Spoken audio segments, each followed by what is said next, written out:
Hello, my name is Jennifer and welcome to my updated Rags to Riches tutorial for The Sims 4. This is going to be part of a new Rags to Riches tutorial series that I am doing, and in this first part I'm going to go over the basic premise of the challenge. I'm going to answer some frequently asked questions that I have seen, especially those that I've seen on my prior Rags to Riches tutorial, and I'm also going to go over some suggestions for additional rules or goals that you can add to make it more challenging for yourself.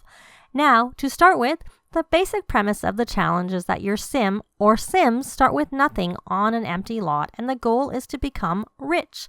Now, you are going to define what rich is, but you just need to set this up front. You can say that it is a certain amount of simoleons that you want your sim to have, or you could say have them complete the fortune aspiration, which essentially means that they would need to have earned 200,000. That is something that I often do.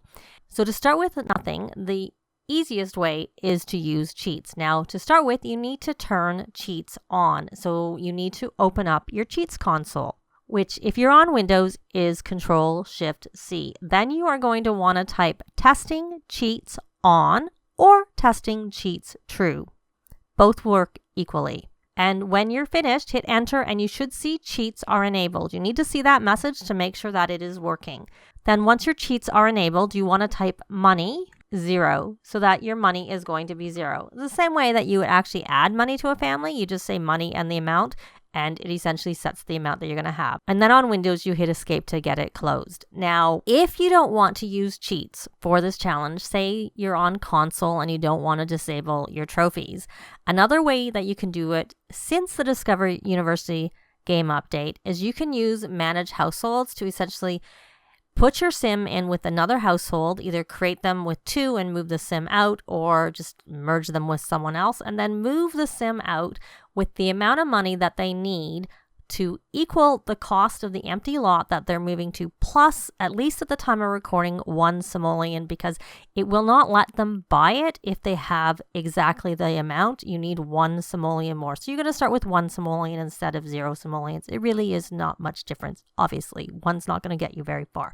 I will both link and show on the screen the base game worlds, the cost of the empty lots, as well as the starter lots. That's just what I have on those 3 worlds: Willow Creek, Oasis Springs, and Newcrest, so that you will know up front how much money your sims need to have to be able to move out. And I will also link to my updated tutorial on splitting out from a household, which is what you would need to see if you don't know how to do that. So moving on to the frequently asked questions that I often see asked. The first one is, can your sim have a job? And the answer is usually not to start with. And I usually find sims make more money doing things at home versus going to a job. And if you do want your sim to have a job, a good time for a sim to get a job is once they have a starting home. And I do find that the work from home or the freelancer careers are good jobs for sims doing Rags to Riches to have, because they don't have to spend as much time at work as with the rabbit hole careers. Though occasionally you might want to do some of the rabbit hole careers if you're working on, say, an aspiration or depending on your goals. The next question I often see is, does the challenge require the use of mods? The use of mods is not required. And if you want to use mods or custom content, it's recommended that you not use any that will give you an advantage over someone not using them. For example, if you have custom content clothes, that's obviously not going to give you an advantage. But if you're using custom content bed that is really, really cheap but has really high stats, that would give you an advantage over someone not using that. And there are some other mods that give you ways of earning money that someone who doesn't have them wouldn't have access to, so those would obviously give you an advantage. The next question I see is, how many sims do you start with?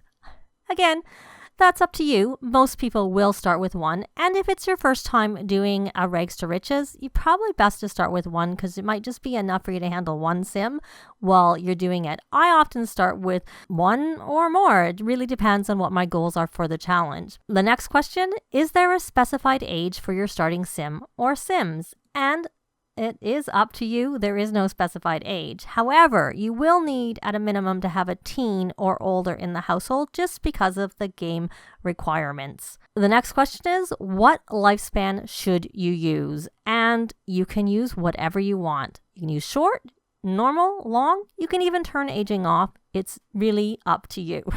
So another big question I see is, can you use cheats for needs? And that's a definite no for that one, since one of the goals of the challenge is to see if your sim can survive when starting with nothing. Now, that goes on to the next question. How does your sim survive with nothing? And re-earning money? I find it best to start with fishing and collecting to try and get money. And when you can find some harvestables, start a garden. You can also take some photos and sell it into your sim's personal inventory. Looking after your sims can sleep on benches, they can eat produce or cook on barbecues in the world after you sell something from collecting. I will have more details in my separate video on this, which is going to be coming up shortly after this video. Another question, can I add things to community lots to help my sim? And the general rule is no, especially if it's something that doesn't make sense that it should be there. So creating like a whole homeless shelter kind of defeats the purpose of the challenge, because essentially your sim has a home away from home that they can use. Whereas I often will add, say, a spa to an existing gym, and that's just from a pack, and it doesn't really add anything that makes the challenge any easier. I will also sometimes add a potty chair to public lots, because in real life, toddlers can be put on an actual toilet if they're being held and potty trained when you're out, but obviously in the game that is not an option. Now, similar to this is, can my sims visit sims' houses to help them meet their needs? And generally, no. I have seen some Rags to Riches challenges where they can do, say, once a week if they're good friends, though even then, your sim is going to need the always welcome trait, because usually the sims will ask your sim to leave unless they have that. Can I keep the money a sim brings when they move into my home? And it makes it easier, so no. The goal is to earn money, not to bring it into the household when you add another sim. So to accomplish that, you can either make sure the sim you're moving in is living with another sim, teen or older, so that they can come in with nothing. But if that's not an option, then make sure you have them sell their furniture. Make sure you had a note of how much money your sim had in their household before they moved in, and then just use cheats to put the money back where it was.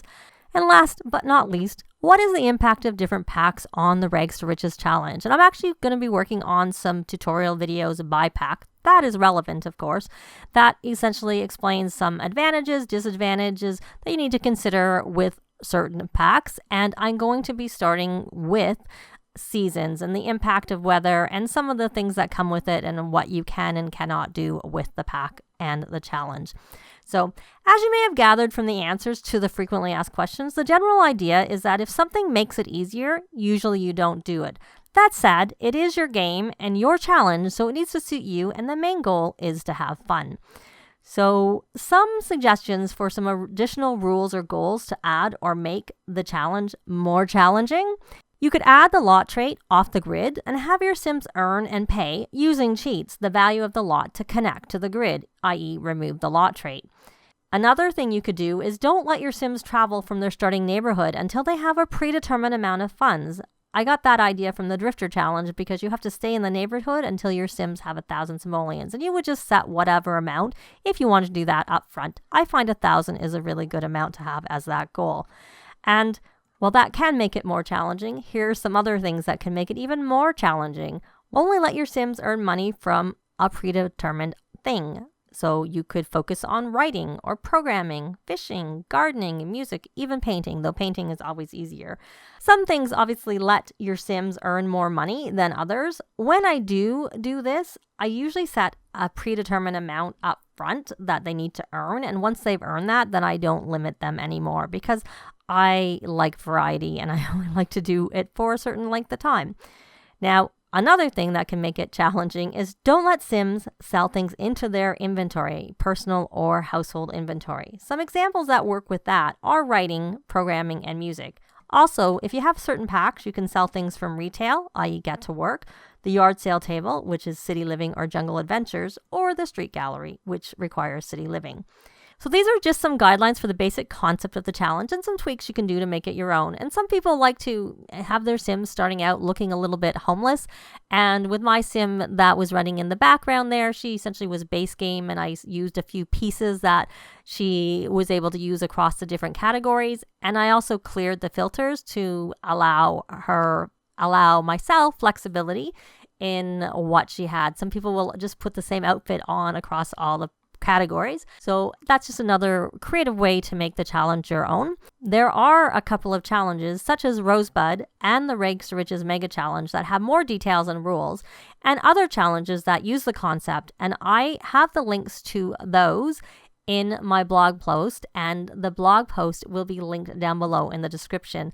I have also done a number of Rags to Riches challenges or challenges that use the concept, and the links to the playlists will be on the blog post also. Please let me know if you have any questions or if you have any suggestions for tutorials in the comments down below. Thanks very much for watching, and I'll see you next time. Bye! This has been Jennifer. If you have any comments or suggestions, please leave them below. I'd love to see them. If you liked the video, please leave a like. And if you'd like to see more videos of challenge, let's plays, tutorials, and occasional speed builds, please subscribe if you haven't already done so. Thanks very much.